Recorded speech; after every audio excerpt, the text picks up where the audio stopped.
Dreamland, one of the most iconic landmarks and centrepieces in the seaside town of Margate. It has always been the centre of activity in Margate through most of the 20th century and a main hub for the youth culture. Things have declined since then, and most of the seaside magic has gone. When the park closed in 2006, it looked like it would never open again. In this short film, I'll be looking into Dreamland's rich and exciting past, and why it deteriorated in recent years. So what did happen to Dreamland, and is there any hope of bringing it back to its former glory?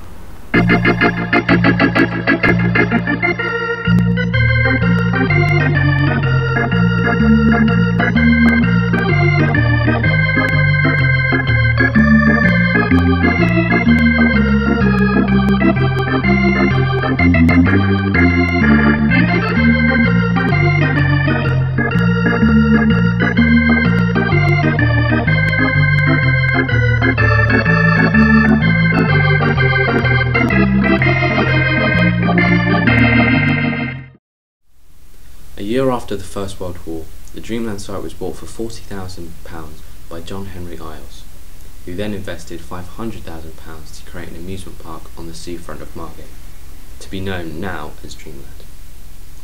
Opening the next year in 1920, the park was a complete success and enthralled the public with its new rides and tranquil scenery.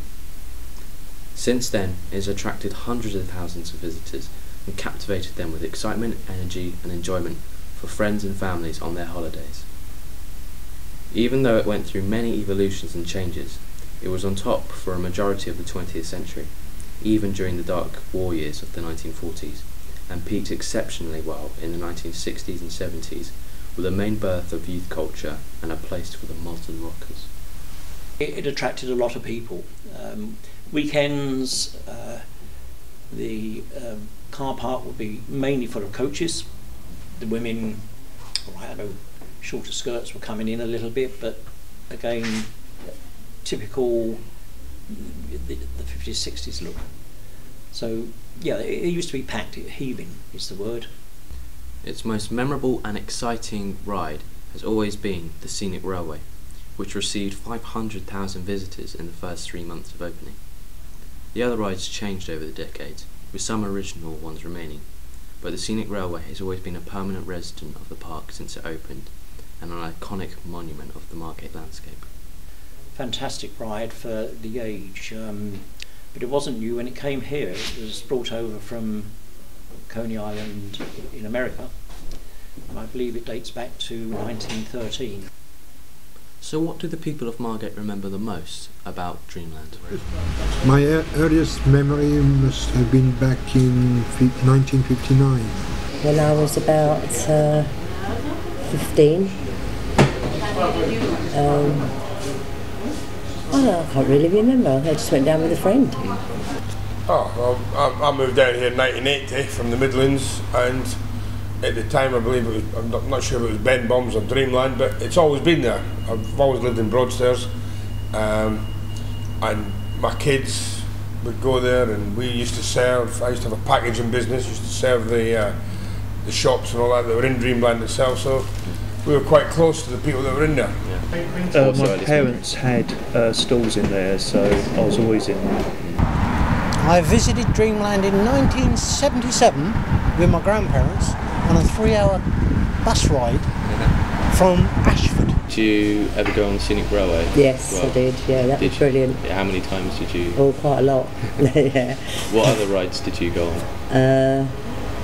Chairplanes and the old cup of saucers. Oh yeah, went on all the rides, done all that.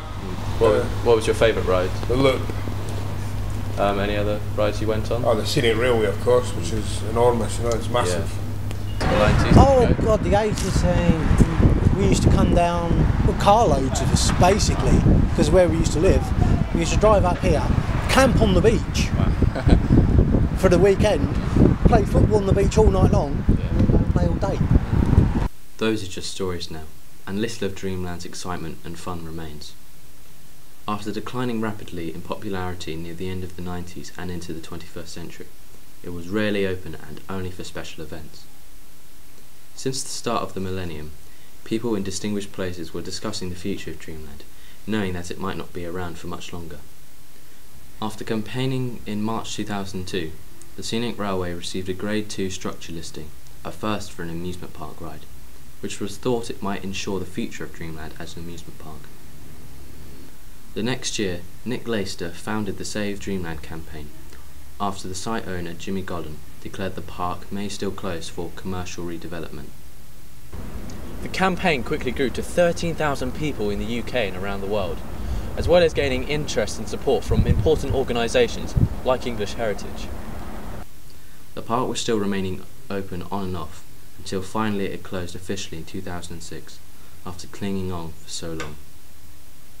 In 2008, however, a section of the Scenic Railway was burnt down due to what most think was caused by an arson attack.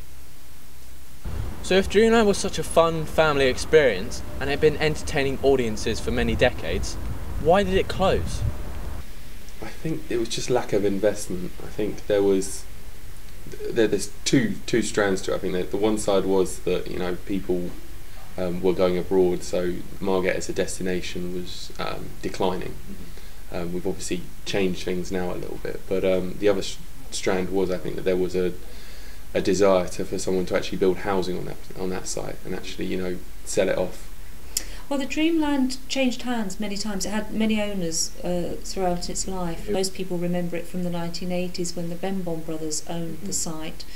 And more recently, somebody called Jimmy Godden owned Dreamland, and he eventually sold it to a company called Margate Town Centre Regeneration Company, who are the current landowners. It was operating successfully up until Margate Town Centre Regeneration Company took over the site. And over a period of time, some of the rides were starting to be sold off from the site. And the landowners announced that the site wasn't viable, the park wasn't viable as an amusement park, and that the only option would be to close the park and redevelop it for housing and retail units. However, the tide is now turning in favour of Dreamland.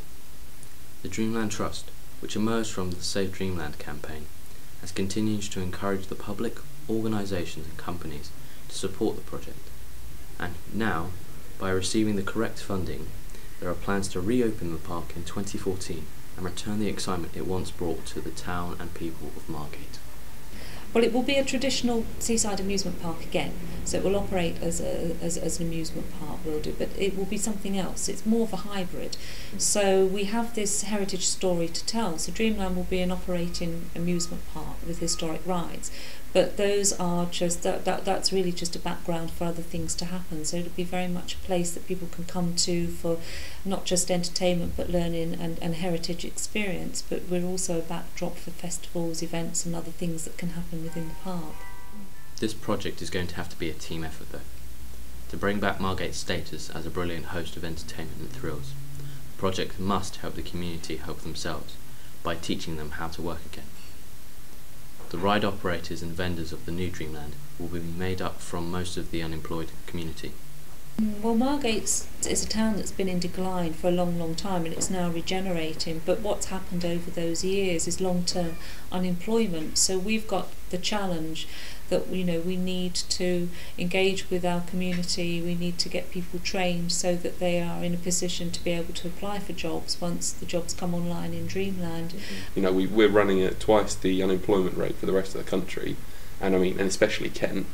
And so, you know, to actually have something coming into the area that's going to help employment and give people jobs, absolutely brilliant. Currently, at the time of this film being made, the purchase order is still to go through to decide the ownership of the land and whether Dreamland should open as an amusement park again.